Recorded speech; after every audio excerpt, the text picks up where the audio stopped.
श्री शिवाय नमस्तुभ्यम।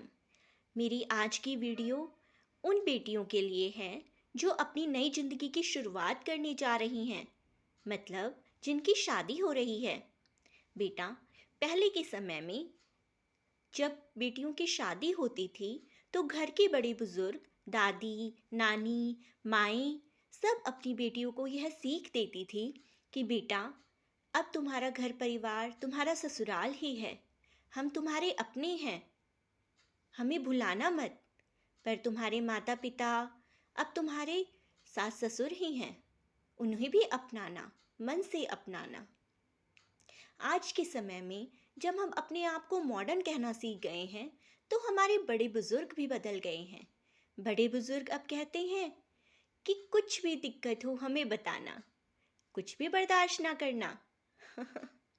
तो बेटा, हम यह नहीं भूल सकते कि जब तक हम अपनी गृहस्थी को सींचेंगे नहीं, अपनी स्नेहशील भाव से, करुणा भाव से, भाव से, अपनी व्यवहार कुशलता से अपनी गृहस्थी को सींचेंगे नहीं, तो गृहस्थी में फूल नहीं खिलेंगे।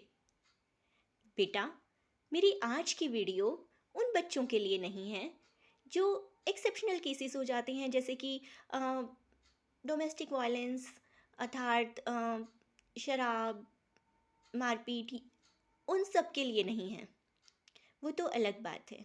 आज की वीडियो सिर्फ छोटी छोटी बातों के लिए है, छोटी छोटी मगर मोटी बातें जो हमारी गृहस्थी में बहुत ज़रूरी हैं, हमारी गृहस्थी को सक्सेसफुल बनाने के लिए बहुत ज़रूरी हैं।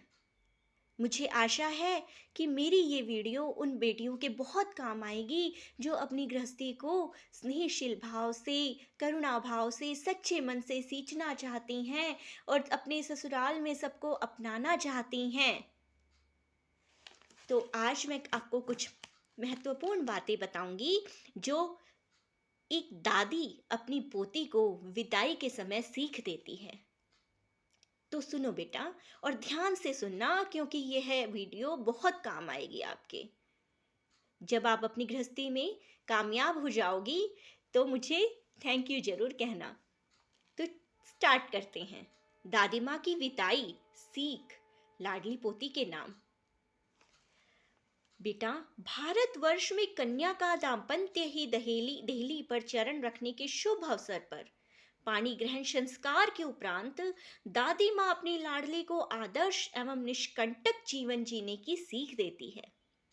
बेटा, दादी माँ अपनी बेटी को बताती है कि बेटा, अब घर परिवार तुम्हारी ससुराल को समझना, तुम्हारे सास ससुर ही आज से तुम्हारे धर्म के माता पिता हैं।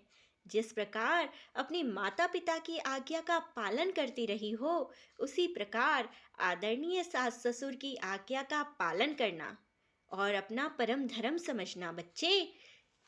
फिर दादी माँ कहती हैं अपनी लाडली पोती से कि अपने घर में सास ससुर की विद्यमानता को भारी नहीं समझना, अपना परम सौभाग्य समझना, उन्हें अपना रक्षा कवच समझना, क्योंकि वो सदैव तुम्हारी रक्षा करेंगे बच्चे। बड़ों का आशीर्वाद ही गृहस्थी की दहलीज का पहला चरण होता है बच्चे। फिर दादी माँ कहती हैं कि आज से तुम्हारा पति ही तुम्हारा सर्वस्व है, तुम उससे शिष्ट एवं मधुर व्यवहार करना, सदा उनकी उचित आज्ञा का पालन करना, फिर देखना वह तुम्हारा सर्वेश्वर और तुम उनकी प्राणेश्वर। फिर कहती हैं दादी माँ कि किसी नारी के व्यक्तित्व रूपी के अभाव में सौंदर्य की परिचायक उसकी व्यवहार कुशलता होती है। बेटा, व्यवहार कुशलता का मतलब है बच्चे मधुर एवं गरिमापूर्ण व्यवहार। अगर आपका व्यवहार मीठा नहीं है, अगर आप मीठा नहीं बोलते हैं, तो वो केवल रूप सौंदर्य सौरभ सुगंध रहित पुष्प के समान है, वो फूल बिना सुगंध के ही है। फिर दादी माँ कहती हैं मधुर भाषी, कर्तव्य परायण, परिवार के प्रति दायित्व निर्वहन की कला में प्रवीण, आत्मनिर्भर, आत्मसम्मान, परिपूर्ण नारी सुंदर ना होने पर भी सबको अपना बना लेती है, और सुंदर नारी और उसका व्यवहार भी मीठा तो सोने में सुहागा। इससे अब दादी माँ समझाना चाहती हैं कि बेटा हमेशा मीठा व्यवहार रखना। करुणा भाव के साथ साथ अपने आत्मसम्मान को भी बनाए रखना, आत्मनिर्भर भी रहना, अपने कर्तव्य के प्रति ईमानदार रहना, बच्चे मीठा बोलना। फिर दादी माँ कहती हैं कि सबके साथ नम्र व्यवहार करना। नम्रता में व्यय कुछ नहीं होता, परंतु प्राप्ति सब कुछ होती है। न ही अधिक चरपर, न ही तू मैं करना, न ही कड़वे वचन बोलना। दादी माँ फिर अपनी लाडली पोती को समझाती हैं कि बेटा, वशीकरण एक मंत्र है, सबसे मीठा बोल। कि मीठा बोलना एक बहुत ही वशीकरण मंत्र है बेटा। मधुर वचन, ममत्व, कर्तव्य परायणता, जीवंतता, नम्रता, शिष्टता, मितभाषिता एवं मृदु भाषिता ऐसे गुण हैं जो नारी को सर्वत्र लोकप्रिय बना देते हैं। फिर दादी माँ कहती हैं कि लज्जा नारी का आभूषण है बेटा, सही वस्त्र धारण करना। फिर दादी माँ कहती हैं सबका विश्वास अर्जन करना, कभी ज्यादा क्रोध ना करना। अगर पति तुम्हें कुछ कह भी दे क्रोधवश, तो उस समय शांति बनाए रखना, और जब पति शांत हो जाए तब उसे समझाना। सदा ससुराल में छोटे बड़ों को स्नेह देना, सेवा भाव व व्यवहार कौशल से सबका मन जीतना। बेटा, यह सच है कि जैसे आज तक अपने माता पिता से हट करती आई हो स्नेहपूर्वक, अगर तुम अपने सास ससुर के दिल में भी अपनी जगह बना लोगी और हठपूर्वक जिद करोगी, तो विश्वास करो वो कभी तुम्हारी जिद नहीं टालेंगे। सासू माँ को लाडली बेटी सी लगोगी। बेटा, हमेशा अपनी गृहस्थी मितव्ययिता पूर्ण चलाना, ज़्यादा फिजूल खर्ची ना चलना। समय हमेशा एक सा नहीं रहता। पति के साथ रहना, जब पति ऑफिस से लौटे तो मीठी मंद मंद मुस्कान के साथ उनका स्वागत करना।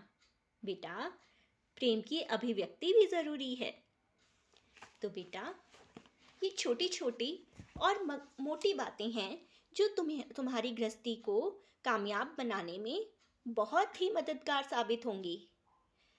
सबसे बड़ा मूल मंत्र, सबसे छोटी मगर मोटी बात कि समय देना। समय गृहस्थी का बहुत ही महत्वपूर्ण भाग है। अगर तुम चाहो कि जिस तरह से तुमने अपने परिवार में जगह बनाई थी, तुम वैसे ही ससुराल में भी जगह बने तुम्हारी, तो तुम्हें समय देना होगा सबको समझने में, अपना काम ईमानदारी से दिखाने में, तुम्हारा स्नेह भाव दिखाने में तुम्हें समय देना होगा। बेटा, समय एक ऐसा शब्द है जो बहुत सारी समस्याओं का हल होता है। समय दो, अपनी गृहस्थी को सींचो, समय से सींचो, स्नेहपूर्वक सींचो, अपने बलिदानों से सींचो, अपने कर्तव्य से सींचो, अपने मधुर भाषण से सींचो और अपनी गृहस्थी को कामयाब बनाओ। छोटी छोटी बातें मगर मोटी बातें जो तुम्हारी बहुत ही सहायता करेंगी तुम्हारी गृहस्थी को सींचने के लिए। और अगर तुम्हें ये वीडियो पसंद आई हो और ये बातें अगर तुम्हें मददगार साबित हो, तो मेरी वीडियो को जरूर लाइक करना और शेयर करना। श्री शिवाय नमस्तुभ्यम।